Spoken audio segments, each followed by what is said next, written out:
구약성경 창세기 4장 1절에서 2절까지 말씀을 다 같이 읽겠습니다.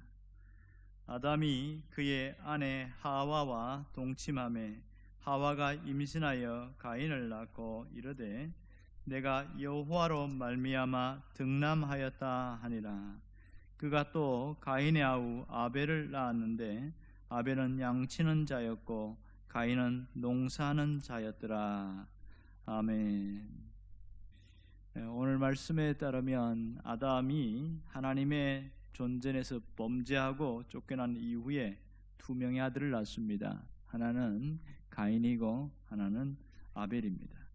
한 명은 농사를 지었고 또 한 명은 양을 치는 자였습니다. 감사하게도 이 두 아들이 머지않아서 각각 자신의 믿음에 따라서 하나님 앞에 감사의 제사를 드리게 됩니다. 외형적으로 두 사람 모두 하나님 앞에 믿음과 감사의 마음이 있었던 것을 알 수 있습니다. 그런데 이 예배의 결과는 굉장히 엄청난 결과가 나타났습니다. 예배 후에 형이 동생을 죽이는 어마어마한 사건이 벌어집니다. 이것이 인류 최초의 범죄 사건인 것을 알 수 있습니다. 가인은 예배를 드리고 나서 오히려 기쁨을 잃어버렸고 더 분노가 가득 차게 되었습니다. 이 분노가 살인으로 이어지게 되는 겁니다. 우리가 여기서 충격적인 건 뭐냐면 예배 후에 살인 사건이 벌어진 겁니다. 이런 일들이 우리를 가슴 아프게 만들고 있습니다. 오늘 본문은 이런 결과가 나타나기 이전에 아담과 하와가 두 아들을 낳은 이야기로 시작되고 있습니다. 특이한 점은 아담과 하와가 가인을 낳았을 때와 또 이 아벨을 낳았을 때 이 태도가 다른 점을 볼 수 있습니다. 하와가 가인을 낳은 후에는 이렇게 말합니다. 내가 여호와로 말미암아 득남하였다 이렇게 말합니다. 그런데 아벨을 낳은 이후에는 아무런 말이 없습니다. 그러면 하와는 이 가인을 낳은 후에 무슨 기대를 했을까요? 또 아벨을 낳은 다음에는 왜 아무런 말이 없을까요? 자, 이 가인을 낳은 다음에 여호와로 말미암아 득남하였다 이 단어를 살펴보면 두 가지 뜻으로 해석할 수 있습니다. 하나는 여호와로부터 이런 뜻이 있고요. 또 하나는 여호와의 도움으로 이런 해석을 할 수 있습니다. 그러니까 이걸 한번 생각하면 이렇습니다. 여호와로부터 하나님을 얻었다 이렇게 해석할 때는 이 아이는 하나님이 보내신 아들이다 이런 뜻이 됩니다. 하와는 이 자기 자식을 낳으면서 무슨 생각을 했을까요? 아마도 하나님이 말씀하신 여인의 후손을 생각했을 가능성이 있습니다. 하나님께서 여인의 후손이 뱀의 머리를 깰 것이고 또 여인의 후손을 통하여 인류의 구원이 이루어지리라 이렇게 말씀했거든요. 그러니까 첫 아들을 낳으면서 이 아들이야말로 하나님이 말씀하신 여인의 후손이지 않을까 그런 생각을 하게 된 겁니다. 그래서 다시 한번 낙원으로 회복될 수 있지 않을까 그런 기대감을 가지고 있었던 것 같습니다. 또 하나는 여호와의 도움으로 아들을 얻었다 이렇게 할 수 있는 겁니다. 해석되는 것은 아마도 하와가 이 가인을 낳으면서 무시무시한 해산의 고통을 겪었던 것 같습니다. 물론 하나님이 네가 아이를 낳을 때 해산의 고통을 겪을 것이다 얘기를 해서 마음에 짐작은 하고 있었지만 실제로 아이를 낳으면서 세상에 이런 어마어마한 고통을 겪는 것을 보고 얼마나 힘들었을까요? 우리는 충분히 여기서 생각할 수 있을 겁니다. 가장 극심한 고통이 있을 때에 무슨 행동을 합니까? 누구든지 믿음이 있든지 없든지 하나님께 기도합니다. 하나님 제발 살려주세요. 이게 첫 번째 기도일 것 같아요. 내가 남편에게 이래라 저래라 하면서 함부로 했고 또 내가 교만했고 내가 잘못해서 그렇다고 이 모든 일은 내 잘못이라고 아마 거기서 어마어마한 회개가 일어나지 않았을까요? 하나님 내 이 아이를 참 제발 좀 그냥 좀 쉽게 낫게 해주세요. 그것이 하와의 기도일 가능성이 굉장히 많습니다. 놀라운 것은 정말 하와가 그렇게 기도했을 수도 있어요.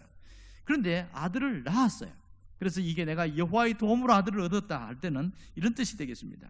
그러니까 놀라운 것은 아담으로 말미암아 득남하였다 이렇게 하지 않고 여호와로 말미암아 득남하였다 이렇게 말하는 것은 아마 하와가 얼마나 많은 고통을 겪고 아이를 낳았는지를 알고 이것은 하나님이 도와주셔서 낳게 되어졌다, 그렇게 알 수가 있는 것이지요. 근데 이렇게 하와가 가인을 낳고 얼마 후에 그 다음에 아벨을 낳습니다. 성경에는 두 아들만 나오지만 나중에는 또 몇백 년 동안 자식을 낳았다는 얘기가 나오지요. 그런데 아벨을 낳은 이후에는 아무런 말이 없어요. 어떤 말도 없이 지나가고 있습니다. 이 가인이라는 말은 원래 뜻이 참 좋아요.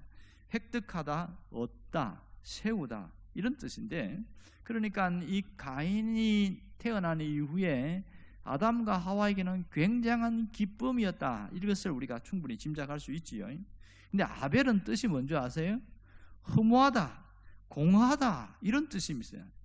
이 땅에서 가인을 주셔서 내가 뭔가 획득하고 얻고 뭔가 세웠는데, 그런데 둘째를 낳으면서 그들의 마음이 여기서 전달되고 있어요. 공허함과 허무함이 그들에게 가득한 것이 나타난 겁니다. 무슨 일이 있었을까요? 가인을 낳은 이후에 큰 기대감과 기쁨이 있었겠지요. 하나님이 다시 회복시킬 것이라는 기대감, 그 다음에 내 자식이 있던 기쁨. 그런데 이것이 시간이 지나가는데 환경도 변하지 않지요, 생활도 변하지 않지요, 주변에 어떤 것도 변하지 않고 여전히 힘겹고 어렵게 살아갑니다. 그러다 보니까 마음에 우울함이 찾아왔습니다. 공허하고 허무함이 찾아왔어요. 마침 그때 아벨을 낳게 되어진 거예요. 아벨을 낳고 나니까 그 이름을 그들의 갖고 있는 그 마음 그대로 이렇게 한 것이다 생각이 되어집니다. 여러분, 참 안타까운 것은 바로 이런 겁니다. 성경은 딱 한마디로 가인은 농사를 지었고 아벨은 양을 쳤다, 이렇게 해서 딱 끝내버렸어요. 그러면 왜 이 아담과 하와가 두 자식을 낳으면서 상반된 이런 모습을 보여주고 있는 것인가? 왜 그들은 처음에는 너무 기뻐하다가 이렇게 허무함으로 끝내버렸을까? 왜 이 모양이 되었을까요? 아마도 이것은 인간적인 기대감 때문일 겁니다. 너무 기대감이 큰 것이지요. 또 자기 생각대로 되어지지 않는 이 현실과 인생 때문에 상심이 컸다고 볼 수 있겠습니다.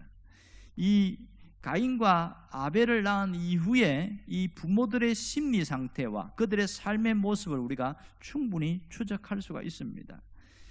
이 가인을 낳은 이후에는 그들의 큰 기대감이 있었어요. 그 이름대로 획득하다, 얻다, 세우다, 그런 뜻대로 얼마나 많은 기대감과 기쁨이 있는지 몰라요. 그래서 뭔가 이루어질 줄 알았는데 아벨을 낳으면서도 변함없을 때에 무너지는 그 마음을 보면 역시 아무리 하나님 앞에 감사하다가도 달라지지 않는 환경 때문에 허무감으로 무너지는 모습을 볼 수 있습니다. 그들에게는 큰 실망이 찾아왔기 때문에 나타난 현상입니다. 이 사람들의 모습을 통해서 오늘 우리에게 하나님이 무슨 말씀을 하시려고 하는 것일까요? 오늘 여기서 알 수 있는 것은 인생이 무엇인지를 분명히 알아야 된다는 겁니다. 인생은 우리가 생각하는 대로, 우리가 마음먹은 대로 되어지지 않더라, 이것을 보여주고 있습니다. 그래서 어떤 면에서 보면 인생은 연극이다, 누군가가 말한 것처럼 그 말이 거의 맞다고 할 수도 있습니다.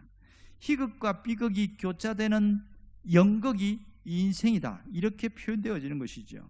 모든 사람은 이 인생이라는 연극, 어떤 그 무대에서 각기 어떤 사람은 배우가 되기도 하고 어떤 사람은 관객이 되기도 하고 이렇게 살아간다는 거예요. 자, 그렇다면 여러분들은 어떤 무대에 서 있습니까? 관객입니까? 배우입니까? 아니면 여러분의 인생이 희극으로 지금 가고 있습니까? 지금 비극으로 지금 가고 있습니까? 여러분이 어떻게 끝나기를 원합니까? 해피엔딩이에요? 새드엔딩이에요? 우리가 누구나 내 인생은 해피엔딩으로 끝나기를 원합니다. 그렇다면 어떻게 살아야 해피엔딩이 될지 그 부분에 대해서는 상당히 막연한 게 사실입니다. 설교를 준비하면서 언젠가 그 명동 예술극장인가요? 거기에서 상영된 그 연극 하나를 잠깐 내용을 보게 됐는데, 밤으로의 긴 여로, 이름 자체가 굉장히 어려워요. 그 연극인데 소극장에서 나타난 거니까 내용은 짧은 하루 동안에 일어난 그 가족 사이의 이야기를 통해서 인생이란 무엇인가, 이걸 보여주는 하나의 축소판, 그런 연극입니다. 한 남자와 여자가 만났는데 서로 꿈이 있었어요. 그런데 이 남자가 여자를 만나면서 자기 꿈을 어느 정도 포기해야 되고, 여자도 마찬가지고 피아니스트가 되기를 원했지만 포기하고 가정을 꾸려서 살아가는데 두 아들과 딸을 낳았단 말이에요. 아들과 딸을 낳았는데 이 희한하게 이 아들과 딸을 낳아서 행복하게 살려고 그렇게 애를 쓰는데 자기 마음대로 안 되는 거예요.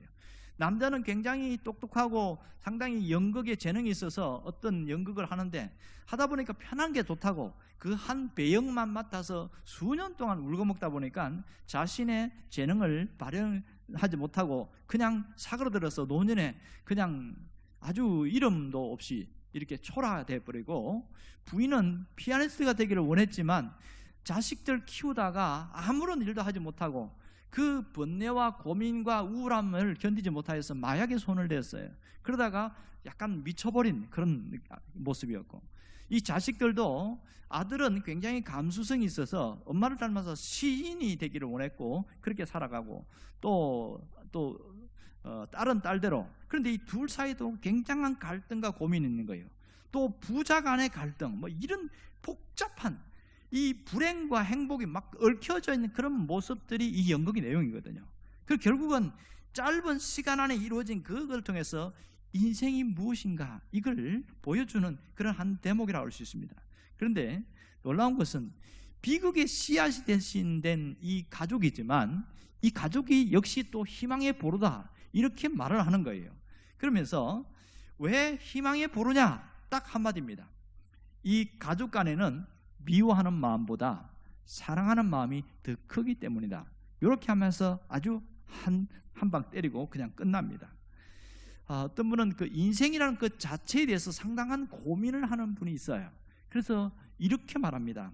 만일 우리의 인생이 상당 부분이 잘 짜여진 각본대로 진행되어져 온 연극인가? 그러면 어떤 사람은 누구는 화려한 곽강을 받는 그런 찬란한 인생을 살고, 어떤 사람은 온갖 즐겁과 고통 속에서 신음하는 인생을 살고, 이건 너무 불공평한 거 아니냐? 누가 각본을 짜놓고 산다면 왜 선택할 수 있는 길도 없이 이렇게 끌려가야 되느냐? 이게 하늘의 뜻이냐, 신의 어떤 뜻이냐, 뭐 운명의 장난이냐, 이렇게 물어보는 사람이 있어요. 여러분 어떻게 생각하십니까? 인생은 잘 짜여진 각본대로 움직이는 연극입니까? 아니면 써내려가는 대본입니까? 오늘 우리가 잘 생각해야 됩니다. 인생은 연극이다. 이건 셰익스피어가 한 말입니다. 셰익스피어가 한 작품 중에서 온 세상은 무대이고 모든 여자와 남자는 배우일 뿐이다. 그래서 유명한 말이 되어졌습니다. 어쩌면 어떤 분은 이걸 달리 해석하는데 인생은 연극이다, 그러니까 오히려 희망적으로 보는 분이 있어요. 왜냐하면 지금 1막이 시작되었고 2막이 시작됐는데 내가 맡은 배역이 조연이었어요. 그런데 한 막이 끝나면 또 달라질 수 있다는 거죠. 그래서 언제든지 주연 배우도 될 수 있고 달라질 수 있는 것이 인생이기 때문에 거기서 희망을 찾는다, 뭐 그런 얘기를 하는데 상당히 일리가 있는 얘기예요. 자, 인생은 연극이다 할 때 여기서 우리 삶이 연극적인 요소가 많이 담겨 있다는 것을 잘 알 수가 있습니다. 여러분 셰익스피어라는 사람은 잘 압니다. 그 중에 4대 비극의 작품 중에 하나가 맥베드라는 건데, 맥베스라고도 하고 맥베드인데 5막 5장에 보면 이런 얘기를 하고 있어요. 인생은 단지 걸어다니는 그림자요 가여운 배우일 뿐, 무대 위에서 주어진 시간 동안 때론 뽐내거나 조바심을 치다가 헛소리와 그리고는 아무것도 들리지 않지. 인생은 어리석은 자에 의해서 쓰여진 이야기. 이렇게 끝냅니다. 저는 이 내용을 읽으면서 무슨 생각했냐면, 일반 세상 사람들은 인생을 이런 식으로 평가하고 그렇게 가고 있습니다. 그러나 신앙인들은 인생을 어떻게 바라봐야 될까요? 우리 신앙인들에게는 인생에 누가 있냐면 하나님이 계십니다. 우리 인생에 하나님이 개입하고 계신다는 사실이에요. 그렇기 때문에 인생이 얼마든지 달라질 수 있다는 사실입니다. 하나님이 우리 인생이 어떻게 달라지기를 원할까요? 어떤 삶을 살기를 원할까요? 분명한 것은 만일 우리가 인생이 연극이라면 우리의 삶을 걸작으로 만들기를 원한다는 사실을 기억하시길 바랍니다. 하나님이 원하시는 일은 졸작이 아니고 걸작이 되는 인생을 살기를 원한다는 겁니다. 인생은 결정된 것이 아니라 만들어 나가는 것을 잊지 말아야 됩니다. 인생은 결정된 것이 아니고 내가 만들어 나간다는 겁니다. 연극과 인생이 다른 것은 뭐냐면, 연극은 그것이 걸작이든지 뭐든지 간에 희극이든지 비극이든지 둘 중에 하나는 유명하게 작품이 나올 수 있지만, 인생은 비극으로 갖고는 유명한 작품이 될 수가 없습니다. 인생은 언제나 해피엔딩으로 끝나야 걸작이 될 수가 있는 거거든요. 여기에 하나님이 계시고 하나님이 개입한다는 사실을 놓치지 않기를 원합니다. 그런데요, 인생에 대해서 어떤 가치관을 갖고 있느냐에 따라서 사는 게 달라요. 사는 게 달라요. 여러분, 운명론을 가진 사람들 있지요. 기쁨도 슬픔도 불행도 행복도 다 신의 뜻이다. 다 신의 뜻이다. 이러면서 인샬라 항상 이렇게 운명론을 받아들이는 사람이 있습니다. 일단 좋은 점은 뭐냐면, 받아들이니까 내가 그것 때문에 갈등하거나 고민하거나 절망하지 않고 신의 뜻이니까 내가 신의 뜻대로 살아야지 이러면서 살았는데, 안 좋은 건 뭐냐면 개척이나 어떤 의지를 갖고 뭔가 움직인다든지 하지 않고 체념하면서 살아가는 거예요. 거기에서 벗어나지 못한다는 게 운명입니다. 여러분, 운명, 사주, 팔자, 관상, 손금, 타로 이 전부 다 운명론이거든요. 근데 이 운명론이 이 예수를 믿으면 어떻게 달라지는지 아세요? 신분 자체가 달라져요. 예수를 믿으면 벌써 신분이 어떻게 달라지냐면 마귀의 종이었다가 하나님의 자녀가 됩니다. 지옥 갈 운명이었다가 천국의 시민권을 얻게 되어져요. 이렇게 달라졌는데, 문제는 달라진 사람이 달라진 모습으로 살지 않는 게 가장 불행한 일입니다. 정말 안타까운 것은 자기 신분이 정말 달라졌어요. 하나님이 바꿔놨단 말이에요. 그런데도 불구하고 여전히 운명에 묶여있어 사는 사람들이 있습니다. 죄에 묶여있고 과거에 묶여있고 상한 감정에 묶여있고 미운 감정에 묶여있고 묶여가지고 거기서 쩔쩔매고 여전히 운명론에 묶여있는 사람처럼 살아가다가 끝나는 가장 안타까운 사람이 있습니다. 이것이 가장 큰 문제입니다. 여러분, 결정된 것이 아니고 만들어 나가는 것이 우리의 인생입니다. 하나님이 그렇게 하셨다는 거예요. 그러면 운명이 아니라면 뭐라는 겁니까? 우리의 인생은 하나님의 섭리 안에서 이루어지는 모든 일이라는 것을 알아야 됩니다. 운명에 묶여 사는 존재가 아닌 하나님의 섭리 가운데서 만들어지는 존재라는 것을 잊지 않기를 원합니다. 지난번에 제가 하나님의 섭리에 대한 얘기를 했는데 두 가지가 있다고 그랬지요. 하나는 비상섭리고 하나는 일반섭리입니다. 비상섭리는 어떤 초자연적인 역사로 나타나는 이적이나 기적을 말합니다. 그리고 이 일반섭리를 달리 허용적 섭리 이렇게 말하는데, 모든 사건, 세상 만사의 모든 사건을 하나님이 허용하시는데 그 가운데에서 하나님의 뜻과 하나님의 목적대로 만들어 나간다, 이렇게 이야기를 했단 말이에요. 그 허용적 섭리가 있다는 겁니다. 많은 사건 속에서 이 보이지 않는 하나님의 손의 움직임이 있고 하나님의 뜻과 목적을 따라가는데, 그걸 깨닫는 사람은 이 모든 사건 속에서 재해석해서 하나님의 뜻을 따라가려고 하고 하나님의 뜻대로 움직이려고 한다는 겁니다. 그럴 때에 인생이 아름답게 만들어져 가는데, 그것이 없으면 여전히 운명론 빠진 것처럼 술 먹고 또 그냥 정신없이 그냥 똑같이 예수 믿기 이전의 모습으로 살아가는 사람이 굉장히 많아요. 어떤 문제가 탁 터지면 옛날 모습으로 돌아가는 사람이 있습니다. 가장 불행한 사람입니다. 이런 사람들에게 인생이 바뀔 수 있을까요? 바뀌지 않습니다. 왜? 자신의 의식이 달라지지 않기 때문에. 제가 강대상회에서 끊임없이 우리는 운명에 묶인 존재가 아니고 하나님의 섭리 가운데 우리는 열려 있습니다. 하나님이 주권 속에 있습니다. 이렇게 외치지만 그것이 나의 사상이 되지 않는 이상 여전히 우리는 운명에 묶여 있는 것처럼 살아가는 사람들이 있다는 거죠. 그게 가장 비극입니다. 가장 비극이에요. 우리는 오늘 좀 달라지기를 원합니다. 하나님 우리에게 원하는 게 뭘까요? 내 인생의 이 연극 대본, 희곡, 이것을 내가 써내려가기를 원한다는 사실입니다. 남이 써준 대로 살아가는 것이 아니고 내가 만들어 나가는 거죠. 이게 대단히 중요한 일이겠죠. 물론 자라면서는 남이 써준 그 대본 위에서 내가 살아갈 수밖에 없었지만, 이제는 내가 살아갈 수 있고 내가 주체자가 되어서 나갈 때는 누군가가 써준 대본 위에 내가 움직이는 것이 아니라 내가 내 인생을 직접 써내려가는 그런 자가 되기를 원합니다. 여러분, 우리가 이렇게 살 때에 하나님이 가장 기뻐하십니다. 인생은 내가 만들어갈 수 있도록 하나님이 많은 것을 열어놓으셨어요. 이 모든 성경의 이야기는 내가 인생을 새롭게 창의적으로 만들어갈 수 있도록 하나님이 열어놓은 놀라운 대본의 길을 열어놨단 말이에요. 성경의 인물들은 뭡니까? 이렇게 살아가니까, 이런 그 어려움 속에서도 이렇게 견디고 이기니까 하나님이 역사하시더라. 그걸 보여주잖아요. 이미 이 대본이 보여 있어요, 예비로. 그래서 그걸 보고서 내 것 삼고 내가 새로 써내려가면 똑같이 나타난다는 사실입니다. 그래서 우리가 성경을 가까이 하라고 하는 이유가 거기 있거든요. 여러분, 내가 생각한 대로 살지 못하면 결국 누군가 이끄는 대로 끌려다니는 인생을 살 수밖에 없어요.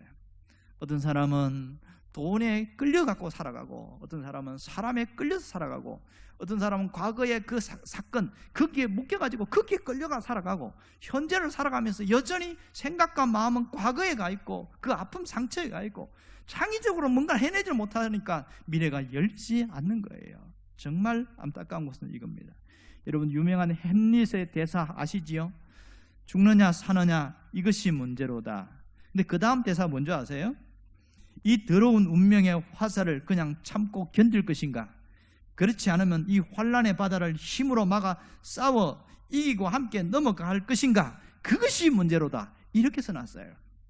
이 햄릿에 나오는 얘기처럼 지금 어떻게 살아갈 것인가 대단히 중요합니다.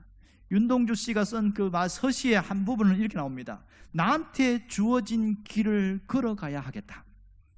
그는 서시에다 그렇게 써놨어요.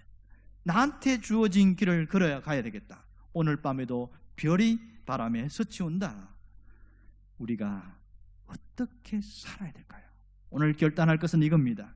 내가 주인공이 된 삶을 살기로 결단하기를 바랍니다. 내가 자신의 인생인데도 여전히 조연처럼 살아간다면 정말 불행한 일이고 하나님이 원하는 일이 아니에요. 그럼에도 불구하고 누군가에게 이끌려가는 조연 인생을 살아가는 사람이 정말 많습니다. 그런 사람은 무슨 생각합니까? 왜 이렇게 인생이 불행하냐? 왜 이렇게 인생이 허무하냐? 자꾸 이런 얘기만 하고 있는 거거든요.